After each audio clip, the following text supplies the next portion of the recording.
Đây là dải Gaza. Mảnh đất nhỏ bé này có diện tích 360 km², chỉ bằng 1/10 diện tích thủ đô Hà Nội, nhưng là nơi sinh sống của 2,1 triệu người. Tính đến ngày 1 tháng 9 năm 2024, cuộc xung đột giữa Israel và Palestine đã khiến 44.382 người chết ở khu vực Gaza. Đây được coi là tội ác tồi tệ nhất kể từ khi bước sang thế kỷ mới. Kể từ khi cuộc xung đột Israel-Palestine nổ ra vào tháng 10 năm ngoái, Gaza đã liên tục trở thành chiến trường của hai bên và thảm kịch người dân vô tội phải hứng chịu sự tàn phá của chiến tranh liên tục diễn ra.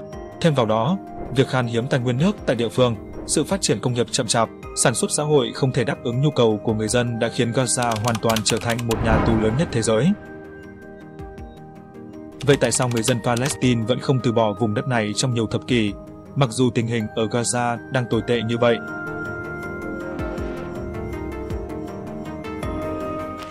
Tháng 10 năm 2023, khi những âm thanh của đạn pháo vang lên bên trong Israel, một vòng xung đột mới giữa Israel và Palestine lại một lần nữa diễn ra.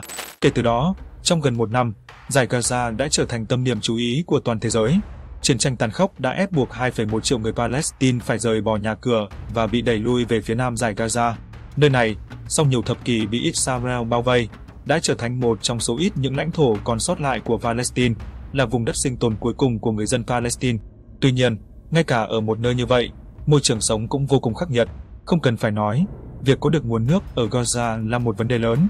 Dải Gaza nằm dọc theo bờ biển Địa Trung Hải, nhưng do khí hậu khô cằn và nguồn tài nguyên thiên nhiên hạn chế, nên nguồn nước ở khu vực này cực kỳ khan hiếm. Khoảng 97% nước ngầm ở dải Gaza không phù hợp để uống. Nguyên nhân chủ yếu là do việc khai thác nước ngầm quá mức trong thời gian dài dẫn đến xâm nhập mặn và ô nhiễm nguồn nước. Ngoài ra, nguồn nước uống ở đây chủ yếu đến từ việc khử muối nước biển và xử lý nước thải. Cả hai phương pháp này đều cần một lượng lớn điện và năng lượng để duy trì. Tuy nhiên, do thiếu bảo trì thiết bị, hạn chế nhập khẩu, thiếu điện và nhiên liệu, các hệ thống cung cấp nước này không thể hoạt động bình thường, làm trầm trọng thêm vấn đề thiếu nước ngọt. Tháng 10 năm ngoái, các cơ sở cung cấp nước ở dải Gaza bị hư hại nghiêm trọng, với khoảng 67% hệ thống cung cấp nước và vệ sinh bị phá hủy hoặc hư hại nặng, bao gồm các nhà máy xử lý nước thải, nhà máy khử muối, trạm bơm nước thải, đường ống nước và hồ chứa. Điều này dẫn đến việc mức cung cấp nước bình quân đầu người mỗi ngày đã sụt giảm đáng kể, xuống chỉ còn 2 đến 9 lít, thấp hơn nhiều so với mức 15 lít do Tổ chức Y tế Thế giới khuyến nghị. Việc thiếu nước không chỉ ảnh hưởng đến nhu cầu nước uống hàng ngày của người dân, mà còn gây ra nhiều khó khăn khác trong cuộc sống, chẳng hạn như các bà mẹ buộc phải hứng nước mưa hoặc sử dụng nước bị ô nhiễm để pha sữa bột cho con, trẻ em chỉ có thể tắm trong chậu nhỏ bằng nước rửa chén bát, vân vân. Ngoài ra, do xung đột và phong tỏa, dẫn đến một số nguồn nước đã trở nên không an toàn, làm tăng nguy cơ mất nước và bệnh truyền nhiễm cho người dân. Theo báo cáo, do các cơ sở vệ sinh và xử lý nước thải không thể hoạt động bình thường, nguồn nước ngầm ở địa phương đã bị ô nhiễm và vệ sinh công cộng đang phải đối mặt với các mối đe dọa nghiêm trọng. Điều kiện sống của cư dân dải Gaza vô cùng khắc nghiệt, nhiều người thiếu nước sạch và thực phẩm, chất lượng cuộc sống giảm sút nghiêm trọng và nhiều người thậm chí không thể ngủ được bình thường. Ngoài việc phải đối mặt với tình trạng khan hiếm nguồn nước, ngành chăn nuôi thịt bò cũng gặp nhiều khó khăn, khiến hơn 2 triệu người ở Palestine khó có thể duy trì cuộc sống. Nền kinh tế của dải Gaza chủ yếu dựa vào nông nghiệp, ngư nghiệp và các ngành thủ công nhỏ. Những ngành này tạo thành nền tảng của nền kinh tế Gaza.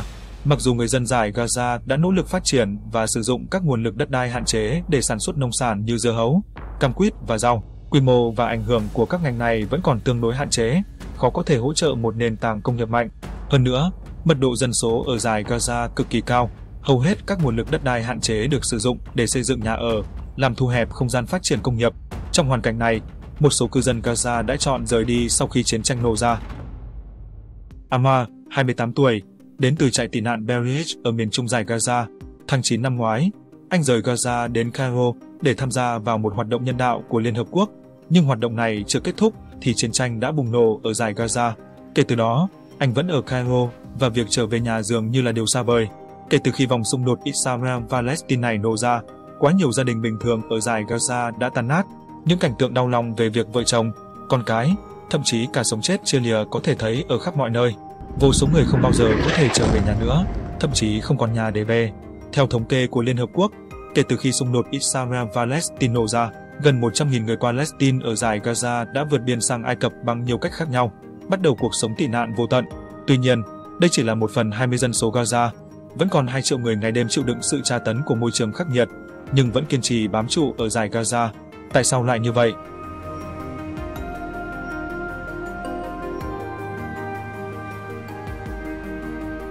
Gaza, vùng đất rộng 360 km2, nằm ở bờ biển phía đông Địa Trung Hải, không chỉ đơn thuần là một khu vực địa lý trên bản đồ, nó chất chứa sức nặng lịch sử, nỗi niềm nhớ quê hương, khát vọng tự do và là biểu tượng cao cả của phẩm giá dân tộc.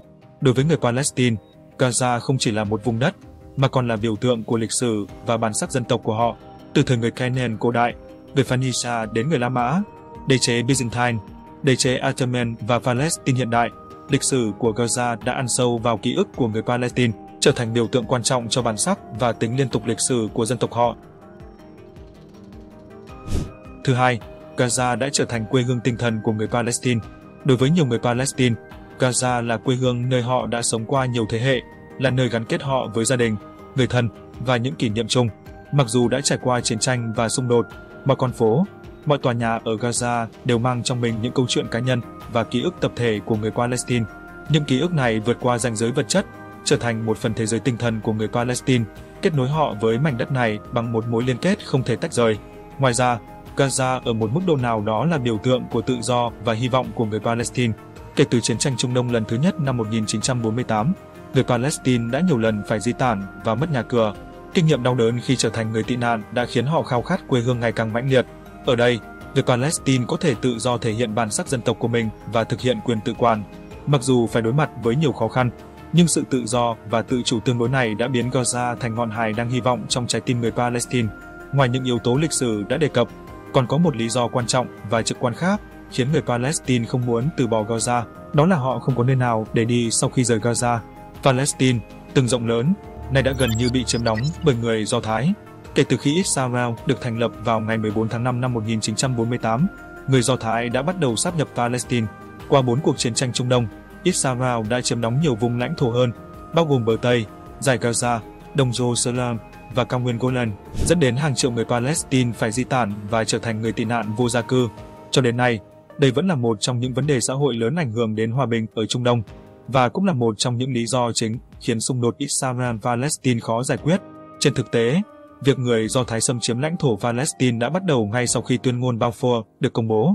Đến năm 1947, khi Liên Hợp Quốc thông qua nghị quyết phân chia Palestine, người Do Thái đã tiến hành mua và chiếm đóng nhiều vùng đất rộng lớn, thiết lập hơn 200 khu định cư. Việc người Do Thái mua đất và thành lập các khu định cư của người Do Thái nhập cư đã khiến một số người Ả Rập bản địa mất đất và trở thành người tị nạn, làm trầm trọng thêm mâu thuẫn giữa người Ả Rập và người Do Thái. Sau khi Israel chính thức được thành lập, người Do Thái tiếp tục xây dựng các khu định cư của người nhập cư. Ngoài việc xây dựng các khu định cư mới trong nước, Israel còn bắt đầu xây dựng các khu định cư trên các vùng lãnh thổ họ chiếm đóng. Vào tháng 6 năm 1967, khi chiến tranh Trung Đông lần thứ 3 kết thúc, Israel đã chiếm đóng cao nguyên Golan của Syria, bán đảo Sinai của Ai Cập, dải Gaza do Ai Cập kiểm soát và bờ Tây do Jordan kiểm soát, và triển khai quân đội ở đó. Sau đó, chính phủ Israel đã đưa ra một kế hoạch kiểm soát các vùng lãnh thổ bị chiếm đóng. Kế hoạch này đề xuất thành lập hơn 20 khu định cư của người Do Thái nhập cư dọc theo bờ Tây, nơi có dân số Ả Rập thưa thớt. Các điểm này được lựa chọn dựa trên an ninh của Israel. Kể từ năm 1967, vì cái gọi là mục đích an ninh, các khu định cư của người Do Thái nhập cư đã dần được thiết lập ở thung lũng Jordan, dải Gaza, cao nguyên Golan và bán đảo Sinai. Sau khi đảng Likud của Israel lên nắm quyền vào năm 1977, kế hoạch khu định cư đã bị bãi bỏ và thay vào đó là việc xây dựng các khu định cư đô thị quy mô lớn, không bị hạn chế bởi địa lý. Tính đến năm 1992, các khu định cư của người nhập cư do Israel thành lập trên các vùng lãnh thổ bị chiếm đóng đã đạt đến quy mô đáng kể. Ví dụ, có 128 khu định cư trên bờ Tây với khoảng 120.000 người định cư và 144 khu định cư xung quanh Jerusalem với khoảng 120.000 người định cư. Việc Israel liên tục lấn đất vào Palestine đã trực tiếp dẫn đến xung đột giữa hai nước. Vào ngày 4 tháng 6 năm 1997, Netanyahu đã đưa ra kế hoạch cuối cùng của chính phủ về các vùng lãnh thổ bị chiếm đóng tại một cuộc họp nội các.